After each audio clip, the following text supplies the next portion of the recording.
है गाइस। आज हम बात करने वाले हैं इकोनॉमी के बारे में। गाइस, हम सब जानते हैं कि इस पेंडेमिक सिचुएशन के अंदर जो हमारी इकोनॉमी है सबसे ज़्यादा डाउनफॉल देखने को मिला है हमको।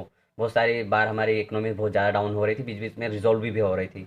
तो हम आज इसी के बारे में सारे फंडे जानने वाले हैं कि कब हमारी इकोनॉमी डाउनफॉल होती है, कब रेज करती है, जो सारी चीज़ें हैं बढ़ती घटती किस तरीके से, इसके बारे में बात करते हैं। देखो, सबसे इम्पोर्टेंट फैक्टर जो होता है हमारी इकोनॉमी के अंदर, वो ये होता है कि जो बैंक सेक्टर का बहुत ही इंपॉर्टेंट रोल प्ले करती है। तो हम इसी के बारे में कुछ स्कैम्स वगैरह, कुछ करप्शन वगैरह जो होती है, इनके बारे में डिटेल बात करते हैं कि इन सब सारी चीज़ों से हमारी इकोनॉमी पे क्या प्रभाव पड़ते हैं, देखते हैं। देखो, सबसे इम्पोर्टेंट बात करता हूँ। अगर मेरे पास मान लो कि जैसे कि मेरे पास ये मोबाइल है, अब मैं इस मोबाइल को पे जाकर बोलता हूँ बैंक में जाकर और बोलता हूँ कि मुझे ना इस पे लोन चाहिए भाई। तो अगर मैं बोलूँगा लोन चाहिए, तो मान लो ये मेरा मोबाइल की कीमत अभी मान लो 7,000 रुपये है। तो मैं वहाँ पे बैंक वाले के पास जाता हूँ, भाई मुझे 7,000 का मेरा फ़ोन है और आप इसमें मुझे लोन दे दीजिए। तो क्या लगता है आपको, बैंक मुझे कितना लोन दे देगा? ज़्यादा ज़्यादा 5,000 4,000 इतना ही लोन दे पाएगा लीगली तरीके से। बट अगर मान लो कि वही इंसान जिससे मैं लोन लेने जा रहा हूँ जिस बैंक से, वो मेरा दोस्त या कुछ ऐसा है जो करप्ट पर्सन है, मैं उससे बोलता हूँ कि भाई ना ऐसा कर तू, मेरा मोबाइल तो 7,000 का है, बट तू ना मुझे 20,000 का लोन दे दे इस पे। अब वो बोलेगा कैसे? अब बोलूँगा कैसे दे देगा भाई? देखो, मैं उसको बोलूँगा कि भाई तू ऐसा कर, मेरा मोबाइल तो 7,000 का ही है, बट तू है ना कंप्यूटर में चढ़ा दे कि इसकी जो वैल्यू है 25,000 रुपये है। 25,000 का फ़ोन है जो कि रखा है मेरे पास, और मैं इस पर लोन ले रहा हूँ 20,000 रुपये, और मैं इसके बदले में तुझे 5,000 रुपये दे दूंगा। तो अब क्या हुआ कि मुझे 20,000 का वहाँ से लोन मिल गया, और मैंने उसको 5,000 दे दिए, मुझे 15,000 बच गए। अब मेरा मोबाइल कितने का था? 7,000 का। अब मैं वहाँ से लोन लेके आ गया। अब थोड़े दिन मेरा बिजनेस वगैरह चलते हैं, सारी चीज़ चलाता हूँ, और थोड़े दिन में जब मेरी देने की बारी आती है, जब मैं बोलता हूँ भाई ना पैसा तो मेरा हो गया, मैं तो दिवालिया घोषित हो गया भाई, जो भी मैंने तेरे पास जो फ़ोन रखा था वो फ़ोन बेच के तुम्हारा पैसा निकाल लो। तो क्या आपको लगता है वो फ़ोन 25,000 का बिकेगा?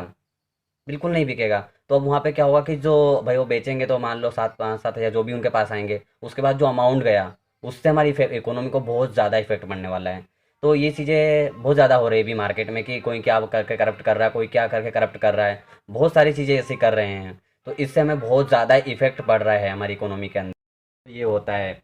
अब देखो, मान लो अगर लोन ना भी दे तो उससे भी बहुत ज़्यादा गलत इफेक्ट पड़ेगा। देखो, मान लो कि अगर बैंक लोन नहीं देंगे, तो बिजनेसेस को पास पैसा नहीं होगा, कैपिटल नहीं होगा। अब बिजनेसेस नहीं चलेंगे तो एम्प्लॉयमेंट नहीं जनरेट नहीं होगी, और अगर एम्प्लॉयमेंट जनरेट नहीं होगी तो कहीं ना कहीं हमारी इकोनॉमी को बहुत ज़्यादा प्रभाव पड़ने वाला है। और अगर बैंक लोन दे तो ऐसे लोग बैठे हैं कि भाई उनको 5,000 की चीज़ है, उनको लोन चाहिए 25,000 का, और लास्ट में लूप फॉल करना है। तो इस तरह के बहुत सारे लूप फॉल चल रहे हैं हमारे इंडिया के अंदर। तो इन सारी चीज़ों से जो हमारी इकोनॉमिक्स है बहुत ज़्यादा ही इफेक्ट होती है।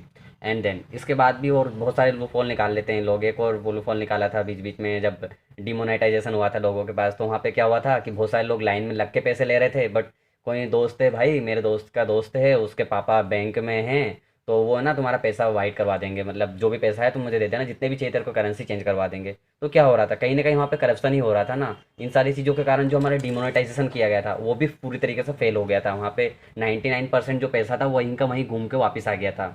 तो इसका भी हमें ज़्यादा इफेक्ट नहीं पड़ पाया। तो ये सारी चीज़ें जो भी आ रही है सब करप्शन की देन है हमारे पास। अगर ये चीज़ अगर थोड़ी कम हो जाएगी तो बहुत सारी चीज़ें हम बच सकते हैं। कुछ लोग क्या करते हैं, जो हमारी करेंसी है उसको मान लो कि मेरे पास 100 रुपये है, और मैंने वो 100 रुपये बांग्लादेश में भेज दिए। अब वो 100 रुपये बांग्लादेश के पास है। अब भाई लीगली बोले जाए तो भाई जो हमारी करेंसी है वो फॉरेन करेंसी है वहाँ के बांग्लादेश के हिसाब से, तो वो फॉरेन करेंसी है। अब वो वहाँ से मान लो 100 रुपये वापस आते हैं आरबीआई के पास, वो बोलते हैं कि ये पैसा रखो आपका।